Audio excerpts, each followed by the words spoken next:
You're welcome to On Cue. Now today I have Caribbean musician Jackie Emmanuel Christopher here with me. He is popularly known as Chantman. You're welcome, Chantman. Thank you so much. How Thank are you for doing? having me. Feeling amazing, feeling blessed, and very lucky to be And in you're this looking good space. as well. Thank you very much. You're looking really good. And yourself as well. Thank you, thank you Yeah, so much. Wait, do you speak Patois a lot? Because I heard you say yeah man. Yeah man, yeah, I do speak Patois. Okay. Have you been able to teach anybody Patois since you came to Ghana? Small, very small. Okay. Yeah. Okay. What's the most common thing that people want to learn in Patois? They just like the wagwan. Okay. The yeah no, man. Wagwan is very common. I think Yeah, I know wagwan. That's Okay. what's up, right? Yes. Yeah, I know that. Yeah. And so then that's what most people start with and everything. And Right. then, food. Right. So what food? Nyam. No. Okay. So food is called nyam. No. Generally. Food. Yeah. Like nyamins. What's nyam means? Food. Okay. Yeah. Okay. So let's say, have you eaten today? You done nyam for the day? You done yam for the day. You done Feed the yam day. feed the day. Sorry, feed, not for. Okay. Yeah. You done yam feed the day. Yeah. Okay, that's have you eaten today? Yeah. Great. Okay. All right. Good. Now, for the purposes of those who do not know who Chantman is, I'd like you to let us in on who you are in totality. Okay.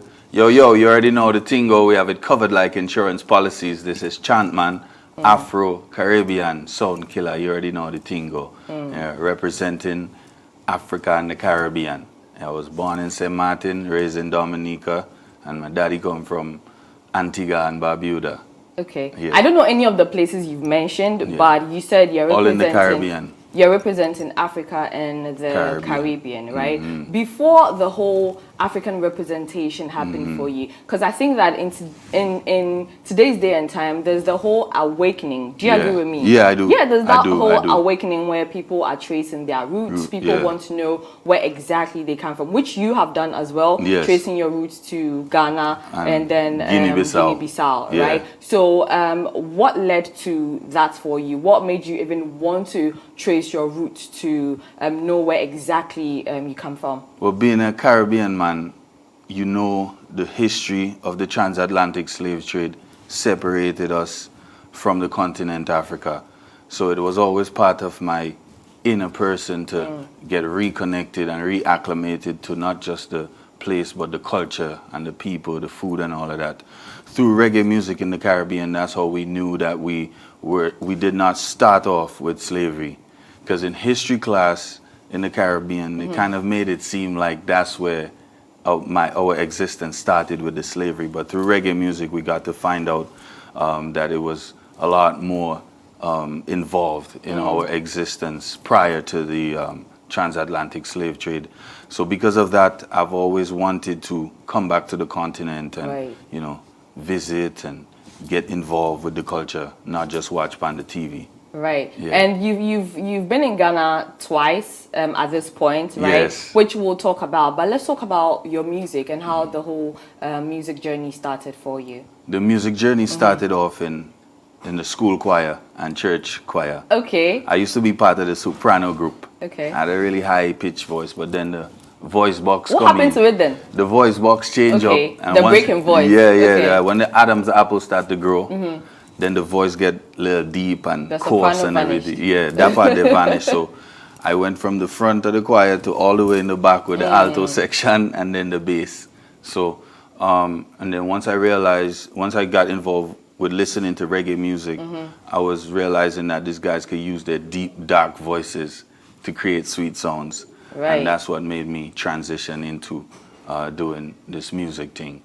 With my voice and everything, Okay, so that will take me into your music and then also creation of your sound, right? Having listened to a few of your songs, I realized that you have a particular sound that you stick to, right? When did you decide that, okay, this is the type of sound I want to be known for? I started off mimicking the Jamaican artists. Okay. So in the classroom, we used to lock the doors and charge small money at the door so they could hear me do renditions of the songs that already exist. So money-minded, huh? yeah, I was always an entrepreneur at a very young age, and then I loved the music thing. And then as far as me deciding what sound I want to go with, that kind of happened as the years went by, you know, not wanting to sound like everybody else. 'Cause starting off, it was okay, but then I was like, if anybody's going to take me serious, then I have to get my own sound.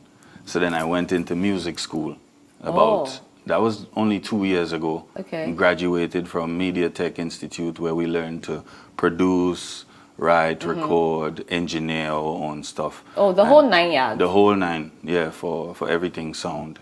And that's where I linked up with some of my instructors to kind of give me some ins and outs of how to use the equipment. And I started zoning in and creating my own sound, and now we have the Chantman sound, the Afro-Caribbean thing, yeah. So does that mean you do everything yourself, Yes. from songwriting to recording, producing, mixing, all of that? All that, yeah. So right now, I will go to my laptop, open up Pro Tools, because I use Pro Tools. It will be empty, and then I'll start sometimes with like the drums. While I'm making the song, I'm also mixing at the same time. So most of the times, my demos are already mixed. So I've created a very specific system where as I go, I mix. So by the time I'm done writing the song, it's kind of like pre-mixed and then ready to go into mastering stage. Yeah. So is that to say you don't work with a team at all, or are there a group of people At the that moment, no. It all started out of sheer necessity, because majority of the producers, when you need them, you can't get them. Right. And then the engineers, the good one, them, like, they're always booked up, and then you gotta wait. Sometimes when the universe give me a song, I don't want to wait, because you might For so miss. long. You might miss the But melody. don't you write it down? Because I understand that some of you write your songs down. I don't write anymore. Oh. Yeah, I would write like an idea, and if I get like a melody, I will put it in my phone as a voice note. But then I rather just be right in front of the mic. So instead of writing it down, I would just sing it how it comes to me. Right. And, okay, so now let's talk about your first time in Ghana, Yeah. right? And then we'll talk about the second time, which was your, one of the main things for coming was Stonebwoy's Bhim concert. So we'll talk about all of that. But your first time in Ghana, how was that experience like for you? First Had time you traced your roots before then as well? Well, I had traced my roots before then, but I had met my manager, Mr. Leon, in 2018, and he had this initiative for the kids in a border town called Elubo. He needed some like sponsorship for books and stuff. At that time, we could not do it. So fast track after the pandemic, and they raised the travel restrictions. I was like, the first thing I'm gonna do is go to Africa. Okay. So I contacted him, and we decided to do that project in Elubo. Upon arrival, it was very emotional for me, you know, because I felt like it was the lost ancestors coming back to the continent through my body. Okay. So it was a little bit emotional. I went on my knees, I kissed the ground at the Kotoka airport, and been just loving it, eating all the foods. I never get any bad reactions to any of the foods or none of that. So you feel like it's made for you then? Oh, yeah. I think that people always have that emotional connection when they first come to a country that they've traced their roots to. Yeah. And it's spiritual to an extent, right? So it's very spiritual, because on that day, as soon as I landed, one of the songs I had released at the time, it just started trending on Audio Mac and on Boomplay as well, just like out of nowhere. So I just took it as a sign the ancestors was very happy of my return to the continent. Yeah. Right. Now, in connecting to the continent, you've also connected with Stonebwoy, right? How did that come about? And then also in you coming again to Ghana to perform at Bhim concert, how did all of that happen? That just happened like, I've always been a Stonebwoy fan, because he was one of the artists in Africa that was doing the reggae dancehall, which was easy for me to understand and everything. And then we heard him on the radio and stuff in the Caribbean as well. And I always said to myself, you know, when I get there, I want to connect with him. I didn't know how, but through his management, Faganda and Chief, we were able to, you know, link up, and then with my manager, knowing them, I was able to get on the Bhim concert and everything. So yeah, that's how it happened, just like magically. Magically. Yeah. And how was the reception, the crowd reception at the concert, and then your performance as well, if you have to rate it all and holistically? Holistically, I'll give it like a 10 out of 10, simply because nobody knew who I was. And I had people waving and jumping and clapping to create a rhythm so I could do one of my songs. So I would say it was a very, very wholesome experience. I was embraced very well by the Bhim Nation fans. And, you know, we're here now. That was about a month ago, yes. Almost a month ago. So what has kept you in town this whole time? I did not want to just come for the quick fast food trip. Fast food trip. Now that's new. That's a new one to me. Fast food trip. That's like just come in. Just come and go. Right, just jump in, jump out. I wanted to understand the culture, because me being an Afro-Caribbean artist, I wanted to represent the Afro side properly. And I think that doing so, you will have to kind of like learn some of the language as much as you can. Now, don't put me on the spot and tell me. Wait, no, you have to do that yourself. So right. I didn't do that for you. Yeah, but so then I eat a lot of the foods. So like my favorite food right now is ampesier with Kobe. You said it so right, ampesier. Yeah, you said it right. Kuntumri stew and, you know, yam. Then I had gobe. I had, you know, fanti kenke with sardine, and so all the foods. You tried it all, or most, or some. Most of it. Most yeah, of it. Because this whole time being in Ghana, but have you tried the famed Ghana jollof? Yes. Okay. Did you like Lord, it? I loved it. Okay. I loved it. It's one of the best jollofs I had. So I would say Ghana, Senegal, Ghana, and then Senegal and Nigeria will come in second, tied. Thank you. I like that. I like the rating. I like the rating you just did. You did mention culture, right? Aside the food and the language, how else have you connected with the Ghanaian culture? Oh, I went to Takrady. Okay. And I did the ankos. Oh. I did fancy you wear dress. The whole costume I had the whole and fancy dress. I had my top, bottom, white gloves. Oh, I'd love to see you all in that.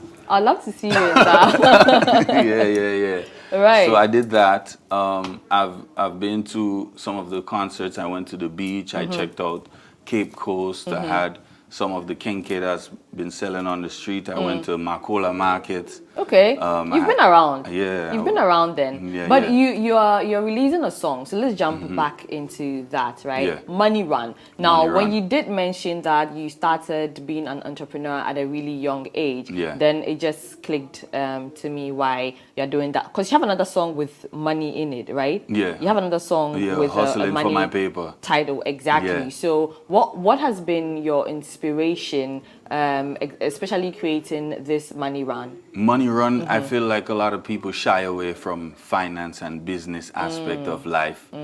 And I feel like we needed a song to make it fun. You know, the hustle doesn't always have to be stress. Right. You know, you could make your money and you could be dancing at the same time. So that song was created for hustlers who want to have a good time and hustle at the same time. You know, instead of saying how the struggle is hard, and we know that, but we need to create pieces of music that will enhance the happy vibes that's connected to earnings. Right. Yeah, and you are exclusively releasing this on Boomplay today, actually. Today. Yeah. Right now. What informed that? Because there are other DSPs, especially with you not being Ghanaian as well. I mean, I can understand Boomplay is a great platform. I can understand if Ghanaians and other Africans as well are doing it, right, exclusively. But you are not based here. So that's why I'm asking what informed that. Well, my fan base, after we've done extensive research, the people that accept my music is Africans and Caribbean people. Okay. So I have a big fan base in, growing fan base in Nigeria based on my reports from Audiomack and Boomplay. And we developed that relationship when I was here the first time with Boomplay. And it's one of the biggest platforms in the African continent right now where people can actually listen for free. They don't have to pay for a subscription. Right. So that kind of like, you know, informed my decision. most of the decision making was based on the fact that it's easily accessible. You download the app and you can start streaming right immediately. away. Yeah. And then it's very visual all around Ghana and Nigeria, which happens to be two of my main focus on markets. It's really strategic. So it's very strategic. Yeah, it's not just like because we know, we have the connection. We're doing things that make sense for the brand, and also to make sure that we reach the people who will accept the music properly. Right. Yeah. Awesome. That is a really good step. But with your time in Ghana, have you, aside Stonebwoy, have you had the chance to connect with any other Ghanaian artists? In passing, we've met a lot of people, and online we've communicated with a lot of different artists. I happen to have a song with one of the artists from here called Taitan. Okay. He did a remix to one of my songs called Love Me Today. Okay. I should listen to that then. Yeah, I've heard the Love Me Today, but I haven't heard the remix. Yeah. I did that with him. And yesterday I met a famous producer. I had a live band rendition for my new song, Money Run, with the Originals. I'm not sure if you know that band. They do. I've heard of them. Yeah, and Mix Master Garzy, the producer. Oh, okay. So I met him, and looking forward to meeting people like Kofi Kinaata, because I love his melodies. Okay. Yeah.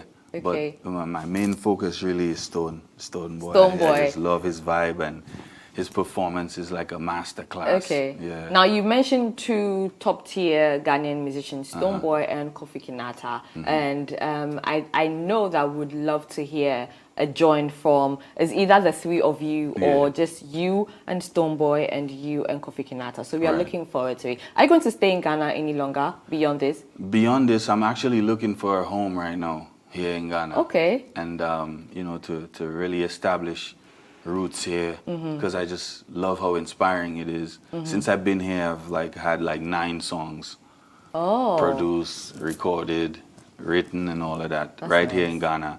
And that's in between us running around. So it's very inspiring to me.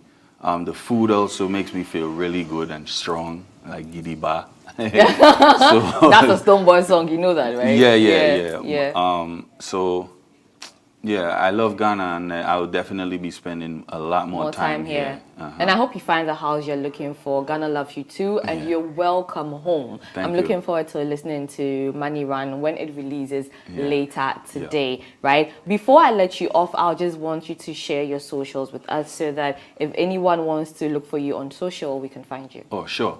And thank you for that. I am Chantman on all social media platforms, and my website is chantman.com. Okay. So social media handle IAMCHANTMAN. So I am Chantman. Very easy to find me. Very easy to find. Thank you so much for coming, Chantman. Thank you so much. We appreciate your gracing our studios this afternoon, and all the best with Money Run. Thank you so much. You already know the tingo. We have it covered like insurance policies. You follow me at Chantman. I like that. We have it covered like insurance policies. This has been On Cue. My name, Lerny.